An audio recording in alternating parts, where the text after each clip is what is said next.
You're listening to Putting It in Writing, a HeadStuff podcast about Irish publishing. In each episode, we take a look at the different parts of the industry and find out how they work and whether they're working.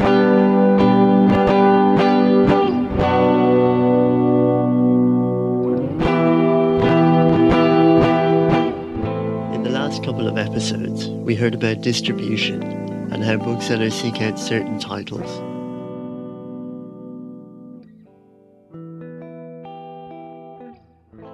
Once the books get there, though, it takes a little bit of extra effort to get them off the shelves. From our point of view, this is the easy part. What I mean is the work which goes into informing our selection. Who is it that lets us know which book is specifically the one for us? Who is it that rouses sleeper hits from their slumber? And who makes sure we'll be able to hear about our new favourite books from the people who wrote them? Let's begin with launch day. At this point, the book is done. Printed, bound, delivered. Soon the reading public will be rocking up demanding signed editions. In short, it's an exciting evening. Here's Lisa and Sarah from Tramp Press. So launch day, then we go have dinner, loads of wine, and then... I'm trying to develop a new tradition where I have a shot right before Lisa and I go up and say something about the book. I really hate speaking in public. It's the absolute worst. Yeah, so I stand there and just shiver in my boots. And luckily Lisa, I'll say something incoherent and then Lisa jumps in, thank goodness, and says something really smart and articulate. I have a friend who promised me Valium for the launch. Valium. He hasn't delivered yet. He's a crap doctor. We get really nervous. It's really stressful. It's really launch day really always goes really well. It's always fabulous. So it's nice turnout. There's always, and you sell lots of books. And it's really fun. It is, but it's nerve-wracking. I have to say from A to B is about a year. That would be about normal. And in the middle of all that, of course, at some point we're applying to the Arts Council for money to do it. It's always a massive job. It's like publishing a book in itself. It's that kind of workload. Which that's fair. It's public funding, so it's fair. We should jump through hoops to do it. But it's a big job. It's a big job for not loads of money. But yeah, so. I think there is a sense that some publishers at launch day, they're like, oh, well, they kind of dust off their hands and they're like, okay, book's done now. And we really try and view launch day, as the actual kicking off day. And after that, it's really about getting the writer out there, making the most of the reviews, trying to sensationalise it, essentially, if we possibly can. Booking the author into lots of festivals and just, really running around a lot with it. I mean, what the main reason we only want to publish 3 books a year, or one of the 2 main reasons, I guess, is that we really want to give every book that we publish as much room as possible to be a success and to give it really all of our energy. Yes. That's our thinking behind that. This is the reality. Most of the work is still to be done. This is where the publicist comes in. That said, much of the publicity has begun quite a long time ago. Conor, he's our publicist. Yes. Oh, he's amazing. Yeah. So we sit down with Peter and we tell him. So we always have a really long lead in. But when you sit down and talk to Peter, you're already 6 months behind. He's like, I need a manuscript. I need How do you not have a cover already? I need a cover. I need all these things. And he's like, listen, here's what I think we should do. Look, I've got these ideas. I've got a million ideas. And we need to meet the author straight away. Here's Peter himself. I came into publishing when I was in my, quite late, I suppose, in my 30s. I'd worked as a teacher and taught English and lived abroad, and so I was involved in a startup, Liberties Press, for several years, and so when I was working there, we did 1 book the first year, then 3 books, I think, the second, and then 7. So it grew slowly, and when I was there, almost exclusively non-fiction. And so when I was there, one of my principal roles was dealing with the media. Right, and there was a very conscious decision at that stage that we'd handle press and media in-house. Now that was mainly down to budget and logistics and things like that. But also, I mean, it's tricky because I work for myself and I work with several publishers now, so they hire me as their publicist. So essentially, it's interesting. I often deal more with the author day to day because I'm can you do this interview, or can you meet somebody, or can you write 500 words, etc., etc. But in many cases, I have to remember my client is the publisher. Yes. My client is not the author. So I'm kind of like a little bit in the middle there. Yeah. But so I think. Well, this time of year is probably my busiest time of year because it's the autumn, and allegedly 60 to 70% of all books are sold in the 6 weeks right. in and around Christmas. So typically, both in Ireland and abroad, yes. this is the really, really big period of publishing. A lot of publishers would hold their big titles over to this time of year, and certainly in terms of Irish publishing, that would be the case. Right. In any given day, there are three main things that Peter will be doing. So one thing is I'm following up, which is critical in my job. Yes, okay. In the sense that I'd probably have 3 or 4 books from different publishers which have been sent out, maybe 30 right. hard copies, 40 hard copies. Okay. So I've got to follow up all of those books and say, look, did you get them? Are you interested? What would you like to do? Okay. So that's just a kind of mechanical thing, but yes. in a way it's really, really important, because every book you send out, you want to get some kind of result for. Yes. And certainly I think you'd want to be hitting 33 to 40 to 50%. Okay. So I have a book at the moment called Charlie 1, which is a memoir of a covert operations in Northern Ireland. So that book is really taken off, and and the good thing about that is people are coming to me. Then the second kind of thing I probably do in my day is I not every day, but I probably have 1 or 2 meetings. Right. On average a day. I'd say maybe 1 meeting a day, and often that's with an author whose book I'm about to promote, or else maybe with the publisher again about their one particular title or a series of titles. So again, getting a sense of getting as briefed as I can. In reality, I can't read every book I promote. Right. In terms of non-fiction, I have to. In non-fiction, is easier not to have read every word. Well, yes, if there's a book on the Rising, I'm familiar with the Rising. If there's a book even on obesity or health, there are issues that we have a degree of familiarity about. Yes. Look, I'd always look as closely as I can at a text. Particularly, I'd look at 5-6 chapters, the introduction, and my author. I'd often meet an author to get a sense from them of what's newsworthy. Or if there's something, if a book can be a bit technical, to try and explain to the author that we need to communicate in a more simple way or in a more digestible way. So those meetings are critical in a sense, because they're, in a sense, trying to get a flavour of a project, and also to look at what priorities a publisher might have, or an author might have. Also, a lot of what I do would be explaining to authors the process, because essentially you have things that are right, sort of things waxing and waning. So that often would be the case. And then I suppose the third thing I do typically in my day would be to generate content. So, writing press releases is really, a press release is 300 words, 1 page. I might spend 3 or 4 hours writing 300 words, which. Like in some ways, I suppose, like a fiction writer, but that just has to be right. Yes. It also has to be right by the publisher. It has to be right by the author. And it has to communicate in a very succinct way everything that we want to talk about the book. So that's kind of a typical day. We also spoke to Amy Heron, who at the time of this interview managed publicity at the Irish Writers' Centre. She tells a similarly busy story. It's a lot of work. People might think that working in publicity is glamorous, but you're, lifting boxes of books upstairs, and you're carrying bottles of wine, and you're a waitress in many respects as well on the night, and you're running around. I would be surprised if you met anyone who worked in the publicity sector in publishing who doesn't have a shiny, glistening face at all times. There's a lot of sweat involved. I suppose the beauty of the job is that it's not a regular office space. It is obviously this grand Georgian building on Barnell Square, and we're so lucky to have it. Barely a day goes by that we don't overhear someone coming in, kind of pinching themselves, going, "Oh my God, this place is amazing!" And it is a real privilege, not just to work in that sort of architectural environment, but also, to think of the history that's gone on, the people that have walked through the doors, and then even the courses that we have now. There is a real sense of buzz and creativity, and that's just really nice to be around. A bit frantic, I have to say, at times, because we get a lot of people in through our doors on a daily basis, many of whom confuse us with the Dublin Writers' Museum next door. For anyone who doesn't know, the Irish Writers' Centre inhabits a large Georgian house on Parnell Square. From there, they run a range of events, workshops and other initiatives. And then, as well as our regular events, which happen throughout the year, we had quite a special one, which was funded, I should say, by the Arts Council as part of the Art 16 project. And that was called A Poet's Rising. So we asked various contemporary poets to actually draft new pieces of work, so new poems effectively, inspired by the people and places of the 1916 Rising.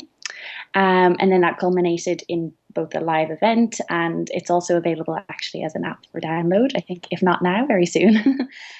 In terms of our own planning, then we like to try and be as organized as possible. So like already, obviously, we're September now. We're still putting final touches, I guess, to the latter half of our autumn programming. But generally, we would have ideas of what we want to do, what partners we're working with. We work with a lot of literary festivals, sometimes universities, other resource organizations as well. So usually we would have an idea about those sorts of projects at least 6 months ahead of time. And, there's so much on, I guess, in the literary scene as well that we're trying to, you don't want to be programming too many things in May when the International Literature Festival is on. You don't want to be doing them in November with the Dublin Book Festival. So, and there's so many other festivals as well taking place regionally as well as in the city centre. So it's trying to be cognizant of all of that, but still not getting too put off if we have a clashing date with someone else. Contrary to popular belief, the Irish Writers' Centre is not a scary place. Before I started working at the centre, I wasn't really sure what it did or what it was there for. I had this, image of it being quite austere, a bit too grandiose for my own liking, and I was really pleasantly surprised to find the opposite. That it's such a welcoming place, and I think that I don't think I was alone, or certainly in my experience, I haven't found that, or I found that people who maybe hadn't heard of the centre before or hadn't come to it would have had this preconceived notion of fancy poetry evenings and it being very exclusive. And I guess I'm really happy to say that it's not. It's welcoming to writers who are, maybe penning 2 lines of a poem every year as equal, as well as, someone who's writing 2 novels per year or something. It's we're quite a welcoming bunch, and we're not exclusive in terms of what we see as, in terms of our own definition of writing. So for us, writing is songwriting, it's screenwriting, script writing, it's expanding that genre. And I think that's a really cool place to be, in 2016, that writing doesn't have to be poetry or prose, that it can be all of these other things. And it's really, really great to be a part of something like that. I don't know if you'd quite call it a movement, but certainly an expanding of the definition is good enough, I guess, for the time being. Returning to the subject of publicity, have you ever wondered how writers, notoriously reclusive people that they are, turn up on national radio from time to time?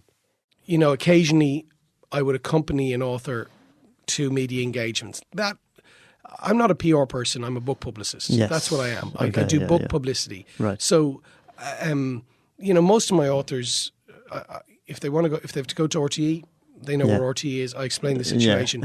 I mean, if I have an author who's new to it or very nervous, I might bring them in the first time or something like that. And occasionally it's good for me to meet the producer face to face, just because I don't see them that often. Okay. So that's where I'm at. Even though he might not go himself, it is important for Peter to know who is out there. Another little bit of my job would be often I maybe would spend an hour, maybe not an hour, but a half an hour, maybe a day, actually doing research. Okay. Who is the producer of that show? Oh, yeah. Okay. Who is the best reporter? Because a lot of what I do, it's about getting it to the right person at the right time. And in the world of media, there's a lot of volatility. News Talk have just this autumn introduced a brand new schedule. Yeah. So a lot of the producers I deal with have moved shows. Okay. A lot of the presenters I'm familiar with have moved shows. So you've relationships that have been there and an understanding of what the editorial policy was. Yeah, and now that changed. Yeah. So again, in a way you've got to keep on your toes, and you've got to keep an eye on on what's happening out there. So a lot of what I do is I listen to the radio a lot. Yeah. And I read the newspapers a lot because, again, you realise who's doing what and what kind of things they're interested in. Yes. Yeah. Okay. Well, yeah, there's a lot to stay on top of. Yeah. But again, it's just, I think it's like anybody. Yes. I mean, if you follow current affairs and, I mean, I suppose I'm unique. I listened to the last 2 minutes of a radio show, and I listened for today's show was produced by, because that's the person I need to talk to. To get in contact, yeah. There you have it, Irish producers. When Peter is tuning in, the pressure is really on. Though there is a certain amount of work involved, Peter is able to stay on top of it. In the media space that you're trying to get into, yes, you're competing not just with your Irish peers, but you're also competing with international peers. So if you want to be, there's 4 book pages in the Irish Times every Saturday. Yeah. So they review kind of 8 or 10 books. Yes. So if you're up against the new Don DeLillo, or you're up against a really big history title published by Alan Lane, you've got to try and get in there. Yeah. And a smaller national media also means, however, that there is little margin for error.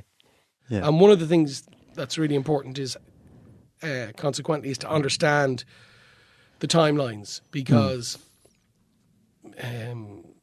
for a book to be reviewed, you probably need to be giving it to a reviewer 4 weeks, 6 weeks, 8 weeks out. Yes. And particularly at this time of year, because between now and Christmas, there's maybe going to be 40 books reviewed in the Irish Times, or the Irish Independent, or the Sunday Business Post. Yeah. And a lot of those books will be the same books. Yes. So you want to make sure you're in there, and you want to make sure your clients' books are in there. But the challenge there is British publishers work on a longer lead lines because their sales are longer, their lead lines are longer. So what I'm trying to do with a lot of my clients is to get material in good time. Right.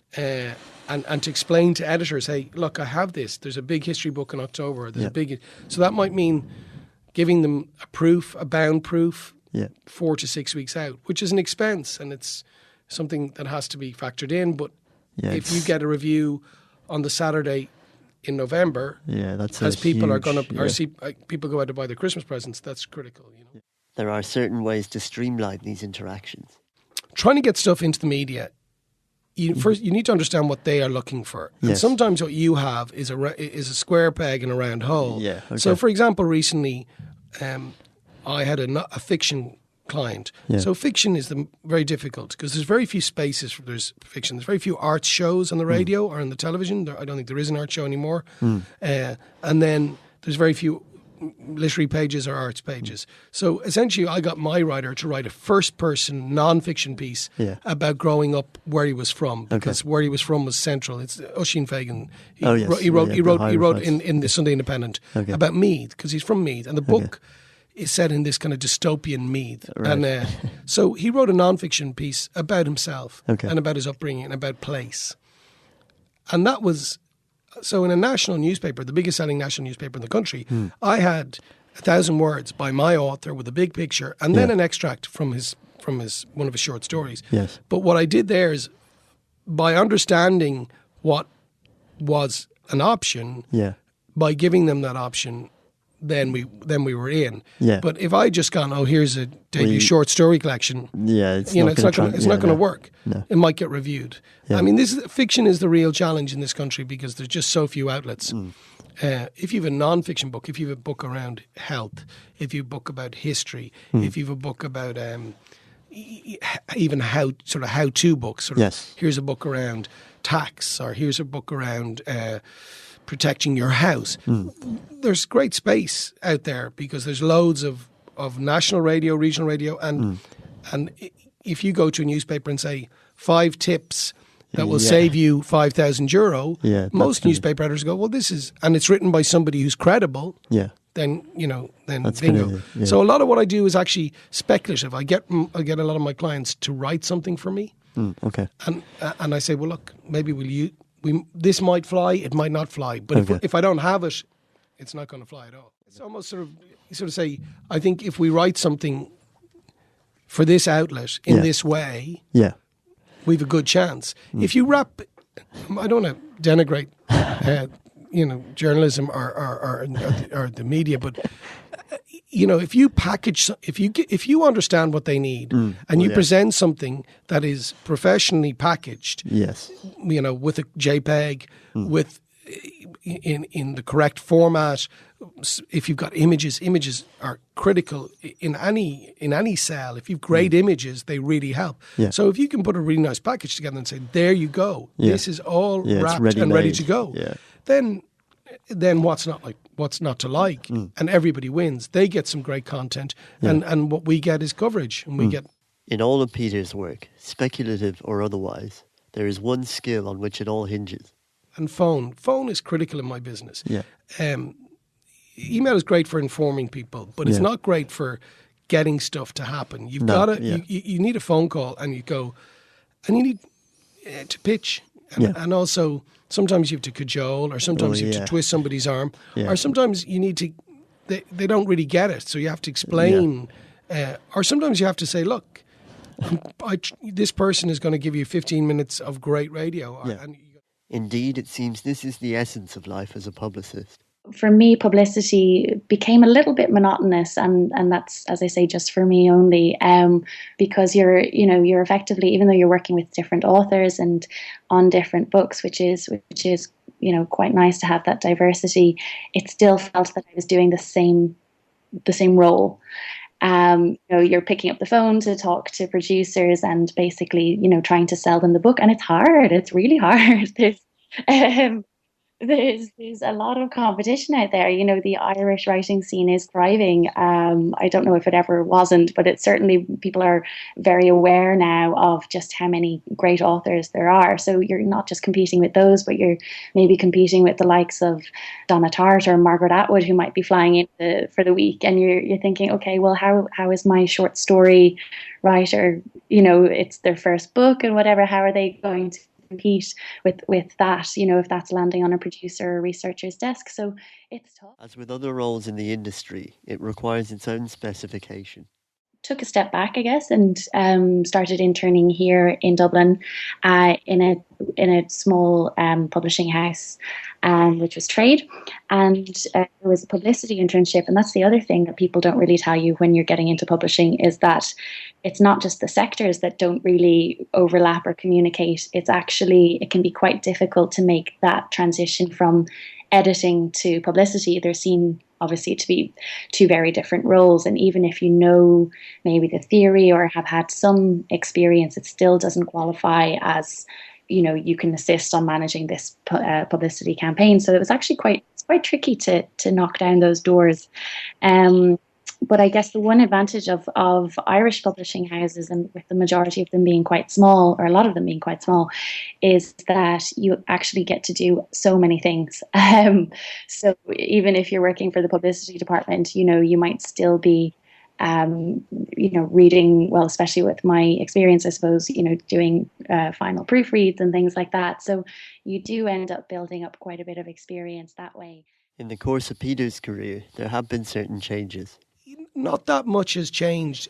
I mean, the media landscape is changing in the sense that, there's more and more, it seems to me there's more and more pressure on the media, fewer journalists doing more work. Yes. Certainly, as we touched on, there's a lot of volatility in the sector. So personnel change. A lot of times you send an email to somebody a week ago was with this television company or this radio, and you get I'm now either gone or I'm travelling the world, or else they've moved to another media outlet. Right.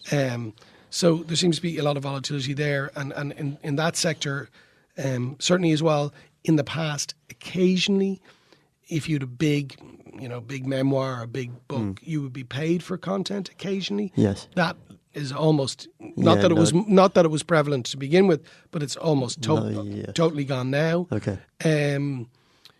I think as well the need for outlets would be social media is keying into how mainstream media deals. So they would they'd be looking for, can we get some audio, or can we get some can we do a video podcast? So they're looking at content, and to be honest as well, I mean, I suppose an issue that comes up quite not regularly but occasionally is particularly for artists. It's different, I think, if you're a full-time academic or a full-time sports person and you go and do a book, you do your promotion. But if you're a writer and that's your living, you know, a lot of times you're asked to write stuff or go to a radio station or go to a television station or even just comment on another book. And often that's presumed that you do this for free. And this is people's livelihoods, you know.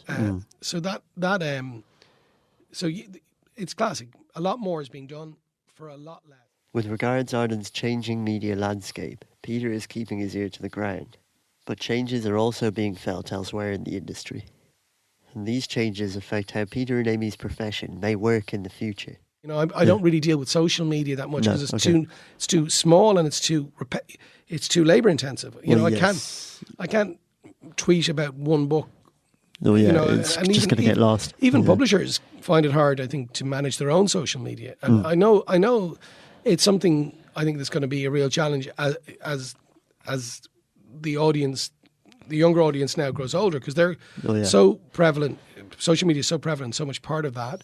But the very nature of it, it's so busy, is it requires constant maintenance. Yes. And if you're publishing 12 books a year, if you're a small publisher, well, no, 12 books would be not that small, but how are you going to do all the things you need to do, and then also be tweeting 5-10 times a day, Facebooking 5-10, you know, and then there's Instagram, all these other outlets, all these other avenues now, you know. Yeah. As well as publicity, which is a lot of social media. So spend any of my free time is usually on Twitter, or we recently started an Instagram account, which is quite fun to say that you're managing. We do a lot of our promotion actually online these days, but we do still have a print program, and we will continue to do so. I think that gets snapped up quite fast during our terms throughout the year for our courses. But yeah, I suppose for events specifically, we would concentrate a lot on online promotion. Facebook, Twitter, they really work for us. For Peter, the fundamentals are still the same.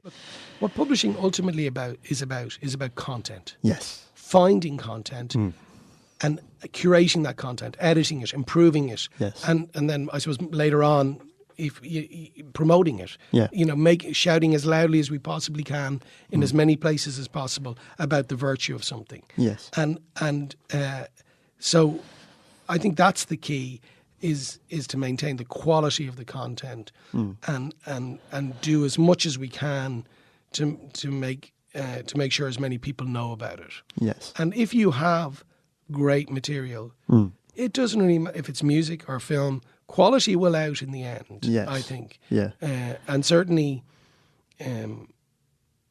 as a nation of book buyers, we buy more books per capita than most of our most English-speaking countries, and I think there's a real tradition and also a real support amongst the public and also amongst the media. They realise the importance of books within this.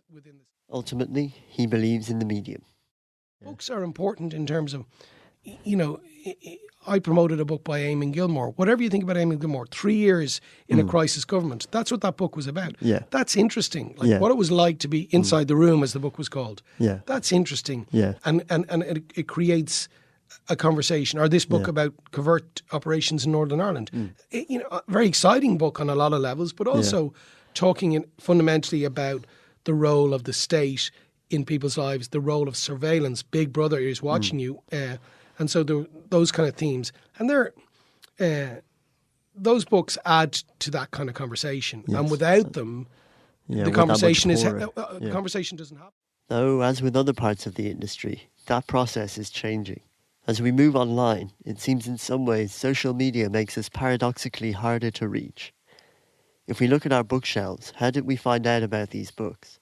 And how will we find out about future titles? Perhaps by podcast. I mean, I just think that the publishing industry is so important to who we are in Ireland, and to think that we might be losing publishers who know that they're taking risks on on names that won't be necessarily international bestsellers or even national bestsellers. But the point is, they believe in a book or in a person's writing, that they believe that it should be read and out there and belong on shelves. And to think that someday that might not exist, that's kind of crushing, in my opinion.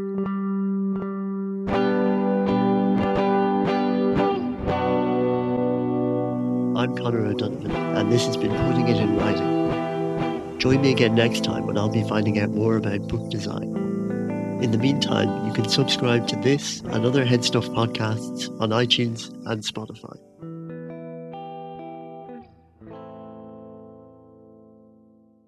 HPN, the HeadStuff Podcast Network. See headstuff.org for more details.